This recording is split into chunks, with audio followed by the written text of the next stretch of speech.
The ego is the system that runs your sense of self. It is made out of thought patterns, emotions, and behavioral loops, and the stories that try to hold it all together. Left unchecked, it creates endless existential searching, chronic disconnection, and the persistent sense that something is wrong.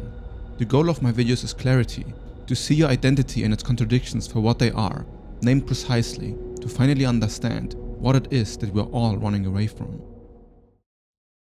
For some reason, the idea that reality is a field is somehow seen as mysterious or, spiritually esoteric, when biologically and physically this is what's going on, and we have been knowing this for a while. So I do not understand why so many people dismiss these ideas as overly superstitious. This doesn't make any sense. It is both aligning with spiritual frameworks and physical frameworks, and there's not actually a conflict there. Instead of being a conflict there, it actually resolves a lot of problems of how we contextualize our own sense of self within this world. The problem of taking this seriously is that it has a lot of existential implications for us that we don't like. Because if this is in fact true, then there's a good reason to believe that death doesn't exist the way we thought it did. There's a good reason to believe that every conscious being is intimately interconnected, and all the harm that we do on another also we do on each other, like on ourselves. So there are a lot of existential reasons why people might want to deny this, but the fact of the matter is that we are inhabiting a quantum field. In physics, quantum field theory states that the universe is made of continuous invisible fields stretching across time and space. And subatomic particles, such as electrons and quarks, are localized vibrations that temporarily excite the fields and then create the sense of an underlying solidity. So all matter is really fundamentally bound by energy. And 99% of mass of an atom is just trying to hold together its energy structure. And this way, physics appears as solid matter, and we have atoms and everything, uniting into the sense of solidity. But if you are touching like an object, then you are literally being repulsed by an electronic field, like a vibration that just vibrates in the frequency that you cannot like insert yourself within it.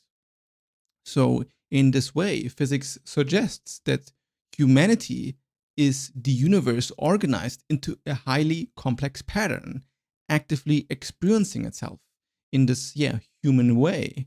Because of course the light that we receive in our eyes is very unique to our own human perception, and everything we interact with is just fueled by our own human sense modalities. But this doesn't mean that there's not actually energy out there, even if you want to say it is subjective or just human bound and humans create like their own reality version. Well, there's still something there that we're interacting with, right? This is why energy cannot be destroyed and always transforms. The human body operates as an open thermodynamic system. This means that it continuously pulls new atoms from the environment to rebuild its own structure. And here's where the magic really starts, because if you really take a deep look into how all of your body functions, it becomes absolutely incredible that any of this is real. And it also starts to make you wonder if you are really one person or if you are like a million intelligences working together to just create the sensation that you are one thing. Every cell in your body contains a DNA blueprint for the entirety of your organism. So each little atom has a string of code that tells it everything that it needs to do. And then the cells read the correct parts so that it knows what to rebuild and how to structure yourself. So there it also comes that you cannot be the body because if you were the body, then what cell are you exactly? Because each cell of your body regenerates and dies all the time. And the extent to which this is true, I find fascinating. Because if you look at the pure biology of your own bodily system, then there's not really any cell in your body that stays the same forever. You have your own outer skin layer that replaces itself every 2 to 4 weeks. Then you have your muscles that have roughly a lifetime of like 15 plus years. Although there's like a deeper memory layer that, just kind of remembers if you have worked out in the past how to rebuild each other faster or each cell faster. And even to your bone, like the bone structure doesn't survive longer than 15 years. And there are like some exceptions within the bone that, go for like 25 years. But technically, every 15 to 20 years, you're basically a new human.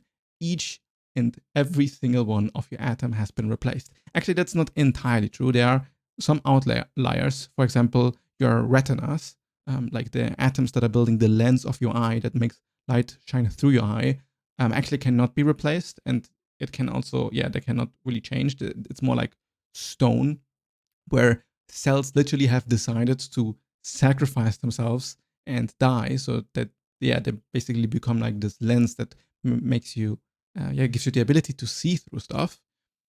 But this shows that you are really a regenerative organism. And a lot of people miss this because you think that, okay, if I'm becoming more healthy and eating healthier and working out healthier, like working out more and being more aware of my sleep and all of the stuff, that it kind of changes your body in, some like biological immediate way. But what you're actually doing is you're training the DNA to regenerate yourself healthier. So all of your body is constantly cycling, through old and new material, and you're being fueled by the energy outside of the world through sunlight energy, through food, water, and all of the stuff to regenerate the body. So there's a constant flux of energy going on, and somehow your sense of identity, your sense of I-ness stays the same. And this is a very grounded way of saying that you are not the body. You are the marvelous restructuring and regenerating mechanism of the body, and you perceive yourself to be in this state space of consciousness as an awareness observing everything, but there's no singular aspect that you can just call your own. I just remember that the heart has a lot of fibers that also don't replace themselves. So the core of what you are is not there in the atoms. It is not found anywhere except in the field that keeps regenerating itself. And this also means that you must be intimately interconnected with the entire universe, or at least with your surroundings, because you're literally feeding on the creatures that give you the life force to keep living. And you are taking in the vitamins of the sun in order to keep the DNA producing the right biological mechanisms. So there's this constant energy flow happening all the time, and somehow people believe that they are separate from reality. How does this make any sense? So the implication here is that if we are in fact the field that reorganizes itself, which is, by the way, in biology, like outside of the field, just like biology biologists call this process of continuous self-creation autopoiesis. And it is this ability to dynamically sustain the body through its own internal intelligence. And if that is the case, then it means that whatever is actually intelligent about the human is not your intellect. It is not your brain. I mean, it is kind of your brain, but it is the body as a whole, having millions of cells knowing what to do and communicating with each other and organizing itself with the environment, all creating this entire field that you then call yourself. All converging in the sense of beingness, where you have to wonder, how the hell did I get here? So this also implies that if you end up dying, like biological death, then all this intelligence that has made you be here in the first place is not going to disappear. You are not the one who made your heart beat. You are not the one who decided to create DNA. the entire intelligence that has made you be existed way before your own personal human existence. And we don't have to call it God, and we don't have to make it into this mystical, personalized thing that then your ego can get attached to. But there is something magical going on. And the way of calling it magical is just the mystery of it, right? Like, why does intelligence exist? How does the intelligence come to be in the first place? And when you meditate on this sense of awareness and experienceness of all things, then there's a sense of merging with a cosmic field.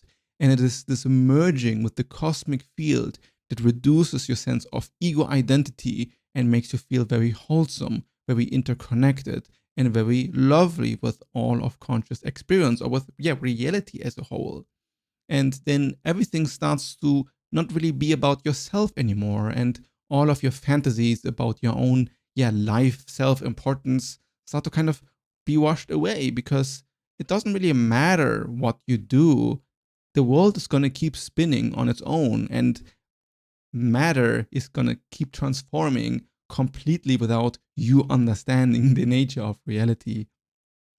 This all can be both destabilizing if you were strongly identified with the body and reality as like this solid material thing.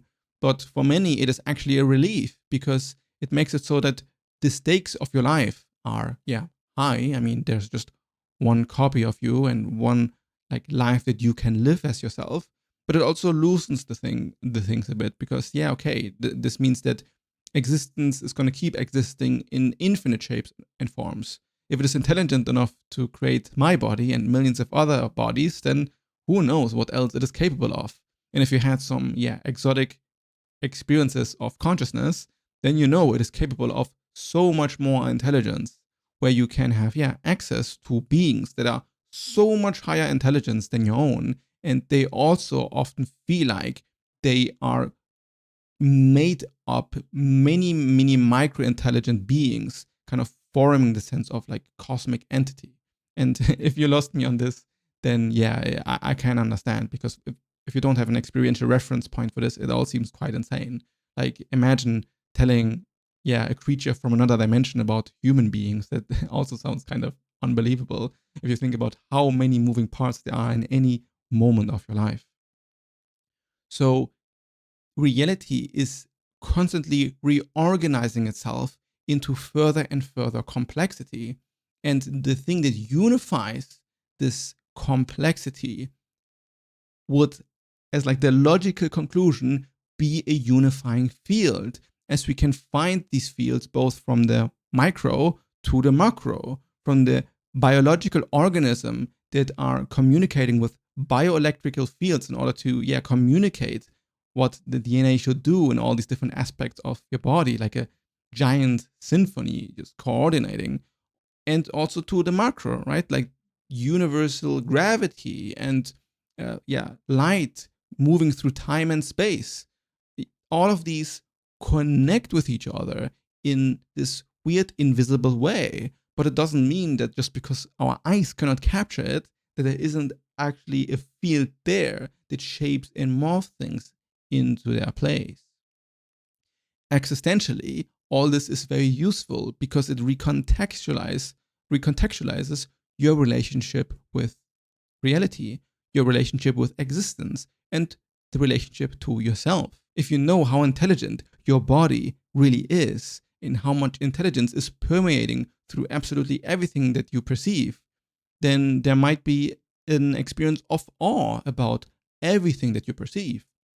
And the sense of boredom can be seen as a sort of kind of delusion of the ego that was blinded to not see the beauty that is being manifested absolutely everywhere. And from there you can let go into the intelligence of your own body and the intelligence of the field as a whole. You surrender this imaginary ego that thinks it has control over anything, and recognize that everything is happening on its own. Your heart beats on its own, physics works on its own, and even your thoughts are not really done by you, and they just happen. And what really is being aware of all of this happening is almost like a sort of universal intelligence that has the ability to observe things and determine that they are real. And if they are real in a meaningful way, in a way that actually affects how you experience stuff, like in a way that makes truth mattering, which is, again, the joke of things mattering as if atoms do the mattering, then there is nothing to hold on to. All you can do is surrender and keep investigating and being curious about that field. And a lot of personal intelligence is also to listen to the intelligence of your body, to notice what you're feeling and then listening into that feeling, to notice what you actually want and listening into that want, and to stop letting the narratives of your head and all of these obsessive thoughts go in the way of your natural bodily intelligence. Ignorance is really overwriting the signal that your body is telling you, like communicating to you. So the split between consciousness and physics, your body and awareness, or your body and reality even, completely ceases to exist if you can perceive reality as a unified field that connects every little atom with every little planet you can find out there. If you want to gain deeper understanding of how your body functions and why you are not in alignment with it, then check out my Ego Architecture Audit in the link in the description. There's nothing more important than being in alignment with your own body and in alignment with this wider field. And the sense that you are misaligned with the field is really just a misalignment within your own self. It is parts of you that are conflicting with each other instead of resting in the natural intelligence that you can find everywhere. There are more things I want to say here, but I'll reserve this for another time. In the meantime, you can check this video out next.